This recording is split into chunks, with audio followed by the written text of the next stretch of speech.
Hi everyone, in this video we talk about continuous data and how we organize them in a frequency table. So for continuous data we cannot list every single value unlike we did with discrete data. So instead we group the data here into class intervals and count how many observations fall inside each interval. Like we can see here, so salary is continuous data, so it is measured in unit of money. So between 0 and 10 we have infinity of values, so we cannot list every single value here. This is why it is better to class them into interval. We group those values into interval. So for example, here we have the interval or the width of the class. Here is 10, from 0 to 10, from 10 to 20, 20 to 30, and 30 to 40. So here we have the frequencies. So the number of employees with salary between 10 to 20, for example this one, is 5. We have 5 workers. Then we can find the relative frequency the same way as we did with the discrete. Relative frequency in percentage here. We will talk about this cumulative later. Now, in case you don't have the width, if you don't have the width class, which is h here, if you don't have it, we have some methods to calculate it, and one famous method is Sturge's method.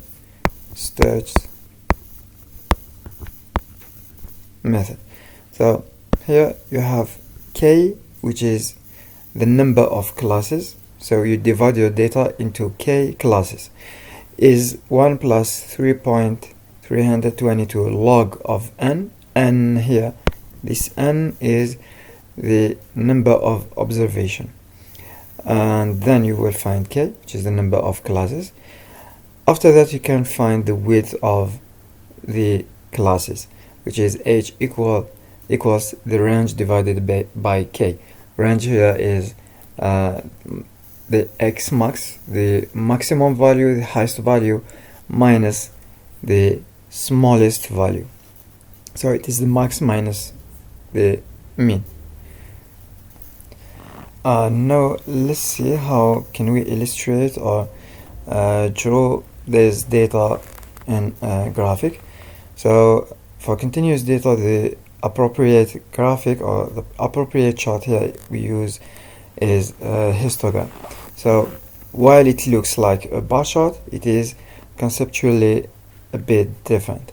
So here we have the this is the histogram, and the key feature here is that the bars, unlike the discrete data, unlike the simple bar chart, the bars here touch each other. There is no gap between bars. This continuity indicates that as soon as one interval ends, the next one begins immediately, and this reflects the continuous nature of the variable. For example, here the salary.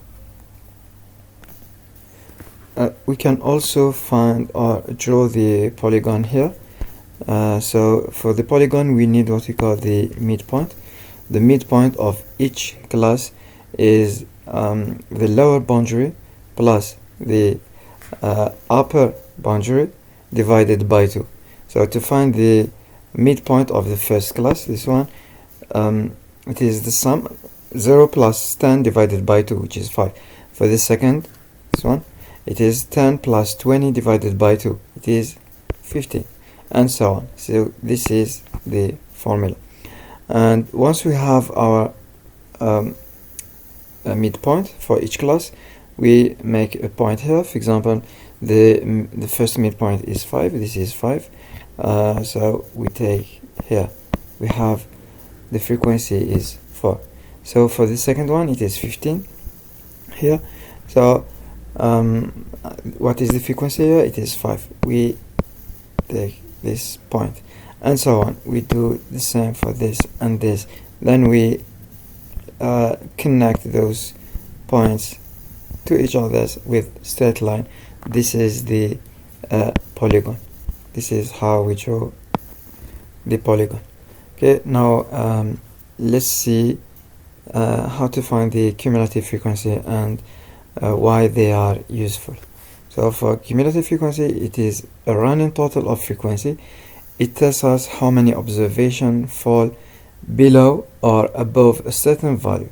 This is useful for answering questions like in this example. For example, how many employees has salary less than 20? So instead of calculating one by one, you can go directly to the cumulative frequency less than. So we have two types. We have cumulative frequency less than and cumulative frequency more than. So let's start with less than, how to find it. So the first value is always the same as the first frequency.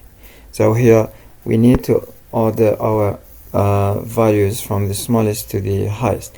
So the first one we start always with the same as this, so it is 4. So what we have to do here, 4, we need to add the frequency of the next class. So 4 plus 5 we get 9, and we continue this. So 9 plus the next frequency or the frequency of the next class, which is 18, we get 18 plus 2, and in the end we get 20, which is the total. So the last one is always the total. And for the more than frequency, we always start with the total, with 20, which is the total. Then we need to deduct the frequency of the next class here, which is 5. So we get the first class, I'm sorry, so it is 20 minus, we go here, minus the first class, so we get 16, then minus the second, the frequency of the next class, it gives 11, then minus the third, we get 2, and always the last one is the same as the last frequency.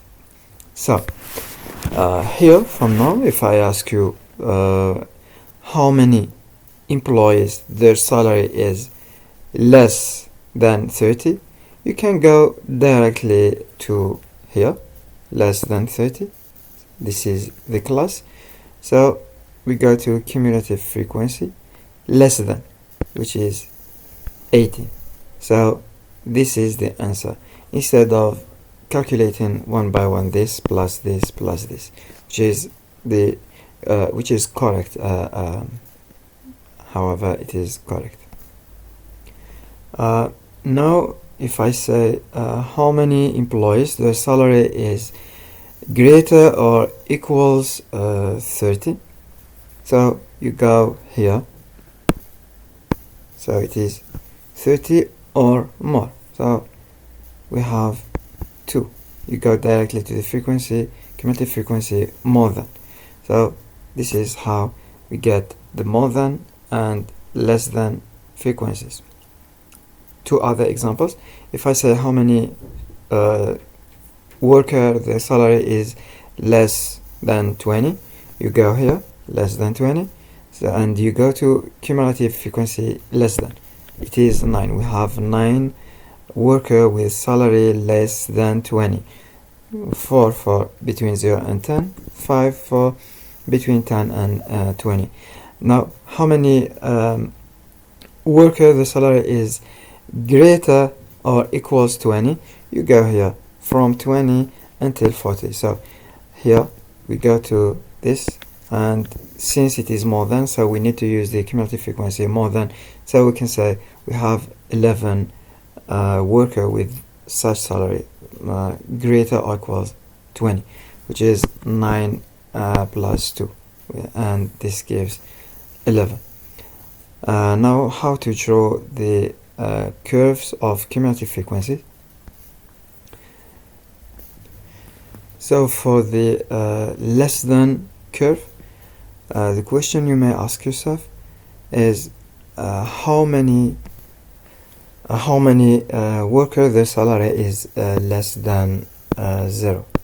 There is no one, so we start our points here, 0 with 0. Then the next question is how many worker their salary is less than 10. We have 4, so 10 here, we have 4, it is here. Then how many the salary is less than 20? So 20 is here. We go to cumulative frequency, it is 9, so 20 here, it is 9. This is the point, and so on until how many the salary is less than 40. Here it is 20 everyone, so 40 to everyone. Then we connect those points with a straight line. This is the cumulative frequency less than ogive curve, and the same for the more than.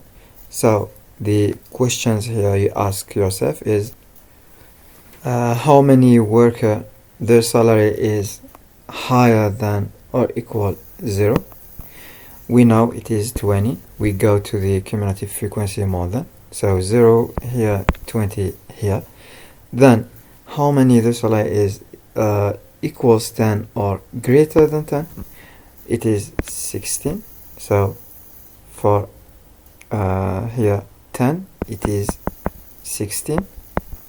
And then how many the salary, the same thing here, how many the salary is greater or equal 30? It is 2. We go to 30, so here it is 2. And finally, how many the salary is greater than or equal 40? It is 0. And then we connect all those points with straight line, and this is the ogive curve of cumulative frequency more than, where they intersect each other here. This point of intersection is actually the median. Here is the median. We will talk about the median in the next chapter. Now let's see how to find the cumulative frequency when we have discrete data. So for the calculation here, here and here, it is the same thing as the continuous data, the same principle. So how to find the frequency, cumulative frequency less than. First we start with the first frequency after making or rearranging the data from the smallest to the highest.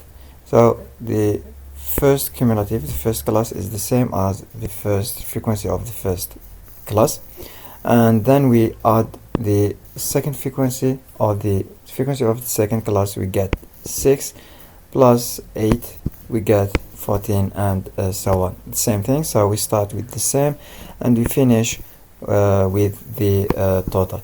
And for the cumulative more than, we start with the total 20, then minus 2, minus the first the frequency of the first class, we get 80, 18 minus 4, we get 14, and so on. So the last one is the same as the last, or the frequency of the last class. So as I said, it is the same as the continuous data. However, there is difference in drawing in the graphics. So here we use the step chart or the stair chart. So how to draw this chart?